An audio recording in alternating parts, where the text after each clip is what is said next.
Hello students, welcome to standard 8 science class. Today we are going to learn about electroplating कि electroplating है क्या, उसका daily life में use क्या है, इसके बारे में लर्न करने वाले हैं और एक एक्सपेरिमेंट देखेंगे। मोस्ट इम्पोर्टेंट क्वेश्चन है ये वाला। तो आपने देखा होगा कि अगर बहुत ही नई बाइसिकल है, एकदम न्यू बाइसिकल है, तो उसके हैंडल बार जो होते हैं वो बहुत ही शाइनी होते हैं, उसके जो व्हील रिम्स होते हैं वो भी बहुत ही शाइनी होते हैं। और अगर कुछ भी एक्सीडेंटली स्क्रैच हो जाता है तो ये शाइनी कोटिंग जो है वो निकल जाता है यहाँ पे और वो शाइनी सरफेस नहीं रहता है। आपने देखा होगा कि जो हम ऑर्नामेंट्स यूज़ करते हैं जो उसमें भी मतलब जो गोल्ड का बना होता है, अगर कंटिन्यूसली रिपीटेड यूज़ होता रहता है तो गोल्ड कोटिंग जो होता है वो भी निकल जाता है और उसके नीचे वाला जो कोटिंग होता है सिल्वर या कोई और मेटल का वो दिखने लगता है। तो इसका मतलब है ये दोनों केसेस में आप देखो कि मेटल के पास जो है वो एक दूसरी मतलब कि एक मेटल के ऊपर दूसरी मेटल का कोटिंग होता है। तो ये कोटिंग कैसे होता होगा, एक मेटल पे दूसरी मेटल का कवर पूरा, तो उसके बारे में ही हमें एक्टिविटी 14.7 देखना है कि ये एक मेटल पे दूसरी मेटल का कवर जो चढ़ता है वो कैसे बनता है। तो उसके लिए हमें कॉपर सल्फेट चाहिए और 2 कॉपर के प्लेट चाहिए जिसका साइज हमें यहाँ पे दे दिया है अराउंड 10 सेंटीमीटर 4 सेंटीमीटर। एंड हमें 250 ml का डिस्टिल वाटर एक अच्छे क्लीन और ड्राई बीकर लेना है, बीकर के अंदर लेना है। उसके अंदर हमें कॉपर सल्फेट ऐड कर देना है 2 टीस्पून जितना। चलो हमने पहले बीकर लिया, बीकर के अंदर वाटर फिलअप किया, वो भी अब अराउंड 250 ml। देन 2 टीस्पून जितना कॉपर सल्फेट ऐड कर देना है और few drops of dilute sulphuric acid add कर देना है ताकि जो इलेक्ट्रिसिटी फ्लो होती है वो मोर कंडक्टिंग हो। ओके, फिर हमें कॉपर प्लेट्स लेनी है और उसको सैंड पेपर से अच्छे से क्लीन कर देनी है ताकि कोई भी इम्प्योरिटीज़ वो प्लेट पे ना रहे। फिर वाटर से रिंस कर देना है और अच्छी तरह से ड्राई कर देना है, मतलब आपको अच्छी तरह से उसको साफ़ कर देना है। फिर ये कॉपर प्लेट्स को ये यहाँ पे जो टर्मिनल्स है बैटरी के, ओके, पॉजिटिव एंड नेगेटिव, उसके साथ कनेक्ट कर देने हैं दोनों कॉपर प्लेट्स को और फिर ये सॉल्यूशन के अंदर हमें इमर्स कर देना है। फिर क्या करना है, allow the current to pass for about 15 minutes, 15 minute तक करंट को पास होने देना है। देन हमें इलेक्ट्रोड्स को सॉल्यूशन में से केयरफुली रिमूव कर देना है और ये दोनों प्लेट्स को अच्छी तरह से ऑब्जर्व करना है कि ये दोनों प्लेट्स पे क्या चेंज हुआ है।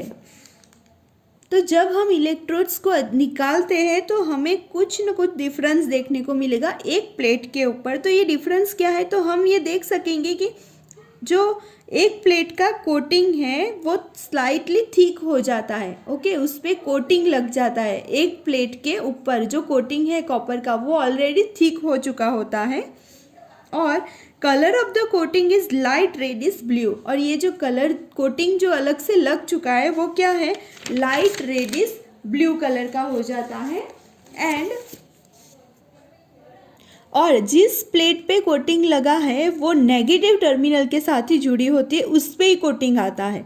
ये वाली प्लेट पे कुछ नहीं होता है, जो चेंज हुआ वो किस पे हुआ, ये जो नेगेटिव टर्मिनल के साथ जॉइंट हुआ है उस पे ही चेंज होता है। यहाँ पे जो पॉजिटिव टर्मिनल के साथ जो प्लेट जुड़ा है, कनेक्टेड है, वो स्लाइटली थीन हो जाती है, उसका जो लेयर है वो पतला हो जाता है, यहाँ का ठीक हो जाता है।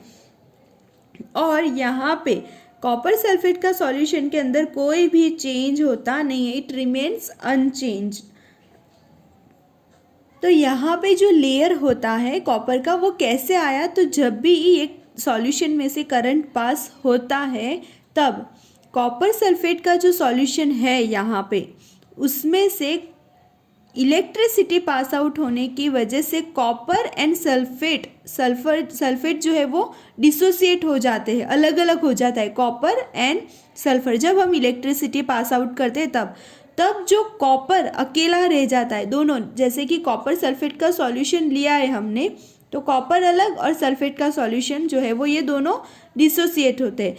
तब कॉपर जो सॉल्यूशन में होता है वो negative terminal of the battery, जो कार्बन रोड के यहाँ पे जो कॉपर के साथ जॉइंट हुआ है, कॉपर प्लेट के साथ, वहाँ पे डिपॉजिट हो जाता है। सॉल्यूशन में जो कॉपर है वो सीधा यहाँ नेगेटिव टर्मिनल वाला जो कॉपर प्लेट है उस पे डिपॉजिट हो जाता है।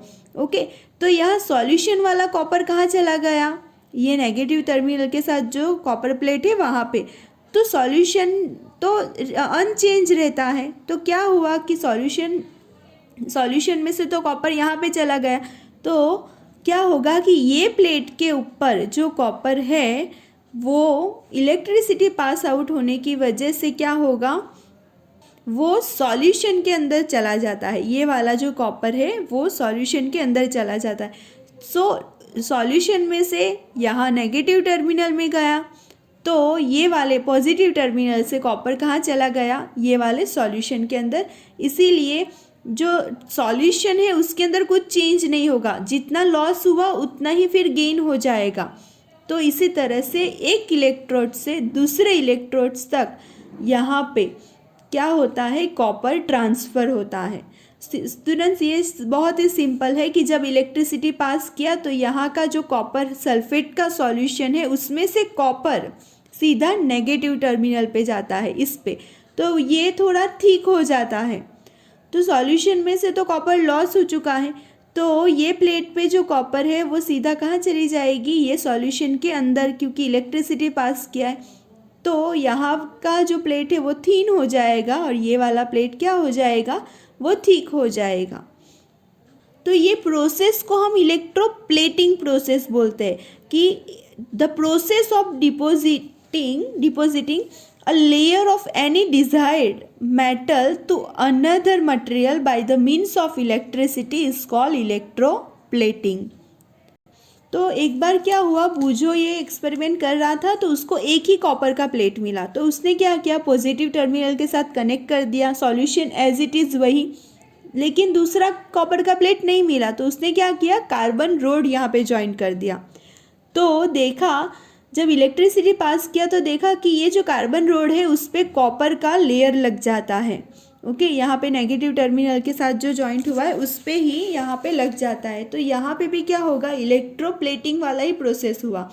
सिर्फ चेंज क्या है कि यहाँ दोनों कॉपर प्लेट की जगह पे एक यहाँ पे कार्बन रोड यूज़ किया है, तो यहाँ पे कॉपर कार्बन रोड पे ट्रांसफ़र हो जाता है। अभी हम देखते हैं इलेक्ट्रोप्लेटिंग का यूज़ जो बहुत सारी जगह पे होता है। तो इलेक्ट्रोप्लेटिंग का यूज़ इंडस्ट्री में बहुत ही ज़्यादा होता है कि अगर हमें कोई एक ऑब्जेक्ट पे कोई एक डिज़ायर मेटल का जो लेयर है वो चाहिए तो उसमें भी होता है। एक एग्जांपल यहाँ पे आपको दिया है, जैसे कि क्रोमियम का जो प्लेटिंग है वो कई सारे ऑब्जेक्ट पे किया जाता है, जो कार के पार्ट्स होते हैं, बाथ टैप्स होता है, किचन गैस बर्नर्स होता है, बाइसिकल हैंडल बार्स होता है, व्हील रिम्स और कई सारे ऑब्जेक्ट पे। तो ये प्रोसेस इलेक्ट्रोप्लेटिंग वाला वहाँ पे काम आता है। नेक्स्ट आपको क्रोमियम के बारे में दिया है कि क्रोमियम जो है वो एक शाइनी अपीयरेंस है, अपीयरेंस में बहुत ही शाइनी है, तो उस पर जल्दी कोरोड भी नहीं लगता है, स्क्रैच भी नहीं लगता है उस पर। लेकिन क्रोमियम बहुत ही एक्सपेंसिव है। अभी आप पूरा क्रोमियम में से कोई भी चीज़ बनाने चाहोगे आप, तो पूरा क्रोमियम में से नहीं बन पाएगा। तो क्या करते हैं हम लोग, कोई भी ऑब्जेक्ट जो है वो चीपर सस्ती वाली मेटल में से बना देते हैं, लेकिन उसका कोटिंग क्या लगा देते हैं, कोटिंग क्रोमियम का लगा देते हैं। तो इससे क्या होगा कि क्रोमियम का कोटिंग यानी कि लेयर लगने की वजह से उस पर जल्दी कोरोड भी नहीं लगता है और क्या होता है कि स्क्रैच भी नहीं होता है और वो शाइनी अपीयर करता है। नेक्स्ट, ज्वेलरी मेकर्स भी ये यूज़ करते हैं, इलेक्ट्रोप्लेट सिल्वर एंड गोल्ड जो है उसका कोटिंग लगा देते हैं, जो दिखने में गोल्ड लगते हैं लेकिन बहुत ही लेस एक्सपेंसिव होते हैं। यानी कि सस्ती वाली मेटल में से ज्वेलर्स जो है वो ज्वेलरी बना देते हैं, लेकिन उस पर कोटिंग किसका करेंगे, सिल्वर एंड गोल्ड का। नेक्स्ट आपको टीन कैन्स के बारे में दिया है कि जो हम फूड को स्टोर करने के लिए यूज़ करते हैं, तो वो एक्चुअली में बना होता है आयरन का, लोखंड का बना होता है, लेकिन उस पर टीन का कोटिंग किया जाता है। ओके तो आयरन के अंदर कोई भी ऐसे हम जो खाने वाली चीज़ें वो नहीं रख सकते, इसलिए टीन का कोटिंग किया होता है, क्योंकि टीन जो है वो लेस रिएक्टिव है। बल्कि आयरन मतलब दोनों का कंपैरिजन किए, टीन और आयरन का कंपैरिजन करें तो टीन जो है वो लेस रिएक्टिव है, इसीलिए उसके अंदर अगर हम फूड रखेंगे तो भी वो बिगड़ेगा नहीं, स्पॉइल्ड नहीं होगा, हमारा फूड जो है वो प्रोटेक्ट रहेगा, वो खाने के लायक होगा। नेक्स्ट आयरन के बारे में दिया है, लोखंड जो अच्छा वाला आयरन होता है वो ब्रिज और ऑटोमोबाइल में स्ट्रैंड्स प्रोवाइड करने के लिए यूज़ होता है। ओके तो ये आयरन, कोई भी आयरन ले लो, वो उस पर काट तो लगेगा ही, कोरोड तो होगा ही और रस्टिंग भी होगा ही। तो ये आयरन को कोरोड से बचाने के लिए, प्रोटेक्ट करने के लिए उस पर जिंक का कोटिंग लगाया जाता है। एक जो जिंक मेटल है उसका कोटिंग लगाया जाता है, जिससे कि कोरोजन भी ना हो पाए और डस्टिंग भी ना हो पाए, उससे प्रोटेक्ट करने के लिए। तो जहाँ पे भी ये इलेक्ट्रोप्लेटिंग वाला प्रोसेस होता है, वो फैक्ट्रीज के अंदर जो सॉल्यूशन है, जो ऑलरेडी इलेक्ट्रोप्लेटिंग प्रोसेस हो चुका है, उसके बाद जो सॉल्यूशन बाकी रहता है उसको कहाँ पे डिस्पोजल करे, वो एक मेन मतलब कि प्रॉब्लम है। और उसके लिए ये क्या है कि इसके लिए जो है वो गाइडलाइंस दिया गया है कि ये ऐसे सॉल्यूशन को, ऐसे वेस्ट को कैसे डिस्पोजल किया जाए जिससे कि हमारा एनवायरनमेंट प्रोटेक्ट रहे। तो स्टूडेंट्स यहाँ पे आपका ये चैप्टर ख़त्म होता है। एक्सरसाइज आपको नोटबुक में लिख देना है। Thank you.